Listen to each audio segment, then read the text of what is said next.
Yang kedua, syafaat khusus, syafaatnya yaitu syafaat Nabi Muhammad sallallahu alaihi wasallam untuk memasukkan ahli syurga ke dalam syurga.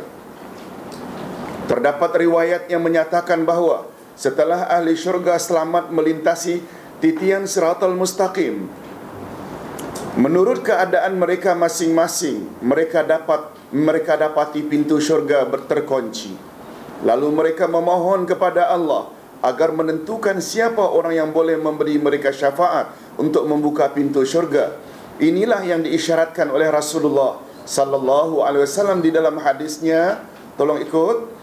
Wa ana awwalu man yaqra'u abwabal jannah. Aku adalah orang pertama yang mengetuk pintu syurga. Hadis sahih riwayat Muslim. Maksudnya apa? Betul tak semua kita mesti melalui siratal mustaqim? Cuma ada yang selamat, ada yang tidak selamat. Cara mereka melintasi juga bermacam-macam. Ada kelajuannya seperti kilat, ada kelajuannya seperti angin kencang, ada seperti orang yang mengendarai kuda, ada seperti orang yang berlari kencang, ada seperti orang yang berlari anak, jogging, ada yang mengisut, dan tidak kurang pula yang jatuh. Hanya saja setelah mereka berhasil melintasi siratal mustaqim, termasuk para nabi dan rasul yang kecepatannya bagaikan kilat, tapi sampai di pintu syurga didapati tertutup. Semua mereka memohon, ya Rabb,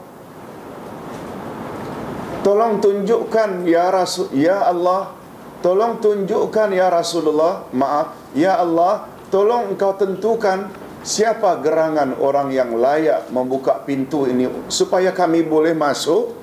Nabi Muhammad sallallahu alaihi wasallam dipilih oleh Allah untuk buka pintu, memberi laluan. Nabi Adam, Nabi Nuh, Nabi Ibrahim, semuanya masuk setelah siapa yang buka? Nabi Muhammad sallallahu alaihi wasallam. Tentu beliau yang ketuk, yang buka, beliau yang melangkah dulu. Itu sebabnya Nabi pernah bersabda, aku adalah orang yang paling akhir, tapi aku pula lah orang yang pertama.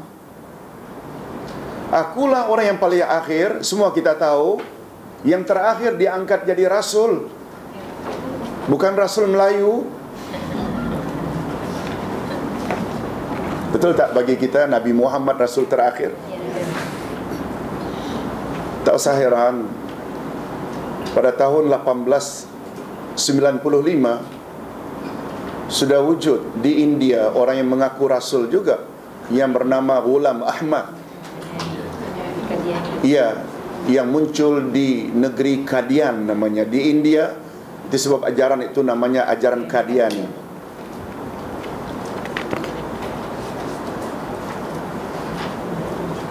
Aku adalah orang yang terakhir, tapi akulah orang yang pertama.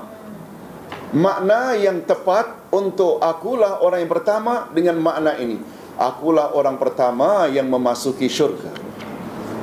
Bukan pandangan sesetengah umat Islam, kononnya Muhammadlah makhluk pertama, yang daripada Muhammad dicipta, dari Nur Muhammad dicipta semua makhluk. Ini tidak ada asas. Pernah dengar tak ada istilah Nur Muhammad, Nur Muhammad? Kita semua berasal dari Nur Muhammad. Ini salah.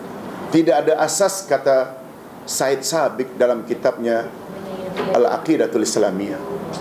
Yang ada dalilnya, akulah orang pertama dengan makna akulah orang yang mula-mula masuk syurga, berdasarkan hadis tadi.